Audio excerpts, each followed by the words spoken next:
Hello friends, this is Soumadip Bhattacharya. তো আজকের এই ভিডিওতে আমি ডিসকাস করব যে যাদের এসএসসি জিডি এক্সাম আসতে চলেছে, যাদের 2 দিন পর বা 5 দিন পর রয়েছে, তাদের কি অ্যাপ্রোচ এই মুহূর্তে থাকা প্রয়োজন, কোন জায়গাগুলোতে বেশি ফোকাস করা প্রয়োজন, কাট অফের ওপর কি খুব বেশি ইম্প্যাক্ট পড়বে বা কোয়েশ্চেন যেরকম হচ্ছে সেটার উপরে বেশ করে কাট অফটা কি একটা মানে কি পর্যায়ে যেতে পারে। এখানে কাট অফ অ্যানালিসিস আমি করব না, বাট আমি এটা বলার চেষ্টা করবো যে কাট অফটাতে কি খুব বেশি ইম্প্যাক্ট পড়বে সেটা। তো হোপফুলি তোমরা প্রত্যেক দিনের অ্যানালিসিস দেখছো। আমি নিজেও চেষ্টা করে থাকি যে জিকে জিএস এর ওপরে যে টপিকগুলো আসছে সেগুলোকে অ্যানালিসিস করা এবং তোমাদের সামনে দেওয়ার, যে যাতে করে তোমরা খুব সহজে সেই টপিকগুলোকে রেডি করে নিতে পারো। হোপফুলি তোমরা সেটা করছো। তো আমি যেটা বুঝছি যে জিকে জিএস এর কথা যদি আমি প্রথমে বলি, তো এভরি শিফটে কিছু কিছু এমন টপিক আছে যেগুলো আসছেই। দেখো, এই টপিকগুলো যে শুধু এসএসসি জিডিতে আসছে তা না, আমি এই টপিকগুলোকে এসএসসি এমটিএসেও আসতে দেখেছি, সিএইচএসএল সিজিএলও আসতে দেখেছি। মানে কি, যে এসএসসি এই টপিকগুলোকেই নিয়ে আসছে বারবার এক্সামে। তোমরা যদি কেউ 2-3 বছর ধরে এসএসসি ফিল্ডে আছো তো বুঝতে পারবে যে এই টপিকগুলো সত্যিই বারবার এসে থাকে। তো আমি সেইগুলো একবার বলে দিই। প্রায় আমার লেখা 8 থেকে 9টা এরকম টপিক রয়েছে যেটা বারবার আসছে জিকে জিএস এর উপরে। এবং আমি বলবো যে তোমরা যেন এই টপিকগুলো অবশ্যই তৈরি করে যাও। অবশ্যই মানে ইউটিউব থেকে পড়ো বা কোনো একটা বই থেকে পড়ো জিকে জিএস এর উপরে, তারপরে আমি বাকি ম্যাথ বা রিজনিংটা বলি।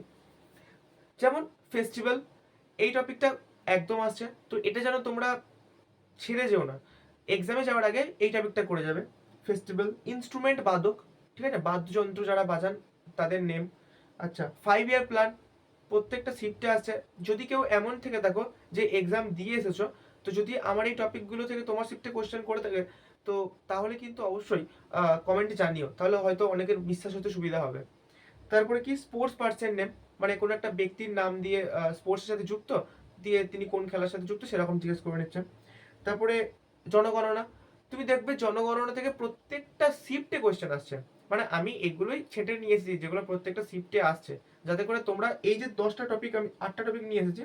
আর একটা হচ্ছে সংবিধান আর্টিকেল, মানে আর্টিকেল যে সংবিধানের হয়ে থাকে সেগুলো। আর একটা হচ্ছে ড্যান্স। তো এই যে 8টা টপিক, এই 8টা টপিক যদি তুমি করে যাও এবং তোমার যদি জিকে জিএসে খুব ভালো প্রিপারেশনও না থাকে, তাহলে হোপফুলি তোমরা 5টা কোশ্চেন থেকে 6টা কোশ্চেন পেয়ে যাবে। এবং এসএসসির জিকে জিএস কিন্তু পারা সত্যি 7-8টা পারাও কিন্তু অনেক ডিফিকাল্ট। যারা এক্সাম দাও তারা হয়তো বুঝতে পারো। ওকে, তো এই কোশ্চেনগুলো হয়ে থাকছে। তো যেটা আমি বুঝতে পারছি, যে যদি কোনো স্টুডেন্ট ভালোভাবে পড়ে থাকে আর যদি আরডাব্লিউএ স্যারের কাছ থেকে ক্লাস করে থাকে বা আরডাব্লিউএ যে স্ট্যাটিক বুক আছে সেটা পড়ে থাকে,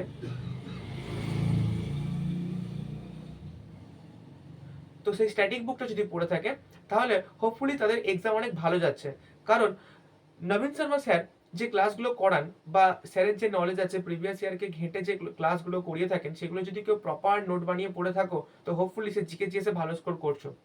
ওকে, তো জিকে জিএস পোর্শনটা আমি যা দেখে বুঝলাম যে সেই পুরোনো ট্রেন্ডকে ফলো করছে।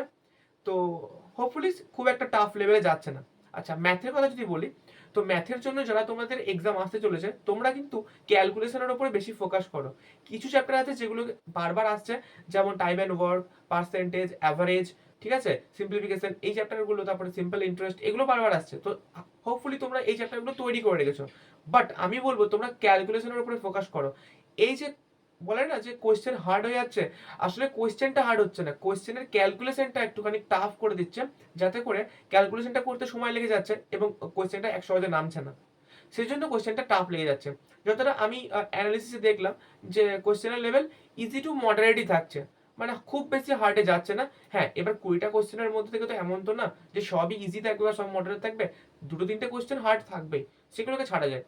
বাট আমি বলবো এই মুহূর্তে তোমরা কি করবে, স্কোয়ারগুলো মনে করো, কিউবগুলো মনে করো, ক্যালকুলেশনটা করো ভালোভাবে, টাইম লাগিয়ে বড় বড় গুণ ভাগ যোগ এগুলো করো। অ্যাপ পাওয়া যায়, সেই অ্যাপটা ডাউনলোড করেও করতে পারো। সো ম্যাথের জন্য এই স্ট্র্যাটেজিটা ফলো করো, আর অবশ্যই ফর্মুলা যা আছে সেগুলোকে সব একদম মুখস্থ করে নাও। এর বেশি আর কিছু করার দরকার নেই।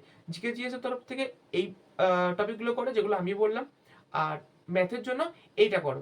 আচ্ছা, রিজনিং সেম জিনিসকে বারবার ফলো করে থাকছে, যেমন coding decoding, blood relation, dice, ঠিক আছে, তারপর ডিরেকশন, তো ম্যাথমেটিক্যাল অপারেশন, এইগুলোই করে থাকছে যেগুলো তোমরা বিভিন্ন মক টেস্ট দিয়েছো সেইগুলো। তো এই হয়ে থাকছে। এসএসসি জিডির যে কোশ্চেনগুলো আসছে এই রকম ভাবে। তো তোমরা অবশ্যই এই বিষয়গুলোর উপরে কাজ করো। আচ্ছা, এরপরে হচ্ছে যে হিন্দি এবং ইংলিশ। দেখো আমি হিন্দি অ্যানালিসিসটা দেখি না, ঠিক আছে, কারণ হিন্দিটা দেখে হয়তো আমি নিজে বুঝতে পারবো না, কারণ হিন্দি আমি পড়িনি তো তাই।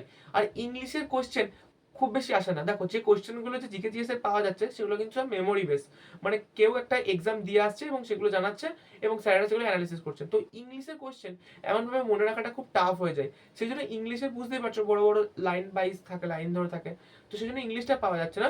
বাট চাপ নিও না, যদি তুমি পড়ে থাকো তো অবশ্যই তুমি কমন পাবে। আর লাস্টে বলি কাট আপ। কাট আপে আমার মনে হচ্ছে খুব বেশি ভ্যারিয়েশন হবে না, হয়তো আগের বারের থেকে 4-5 নম্বরের মতোই একটু ভ্যারিয়েশন হবে বলে আমার মনে হচ্ছে। সেটা পরে তো কাট আপ যখন আসবে তখন জানাই যাবে। কাট আপ নিয়ে তোমরা ভেবো না, এক্সাম যাও, হলে বসো, শুধু এটাই ভেবে রাখো যে আজ আমাকে ভালোভাবে এক্সাম দিতে হবে, প্রত্যেকটা কোশ্চেন পড়তে হবে এবং 80 যে কোশ্চেন আছে আমাকে সেটা করে যেতে হবে। তোমার এক্সাম ভালো হবে, তুমি একটা সিলেকশন অবশ্যই পাবে। কাট অফ নিয়ে ভেবো না। যদি তুমি ভাবো যে আমার হবে না, তাহলে হবে না। আর যদি ভাবো যে আমার হবেই, তাহলে কাট অফ যাই হোক তোমার হবেই। সো চিন্তা করো না, যাও এক্সামে এবং ভালোভাবে এক্সামটা দিয়ে এসো। Thank you. যদি ভিডিও ভালো লেগে থাকে তাহলে একটা সাবস্ক্রাইব করেছো।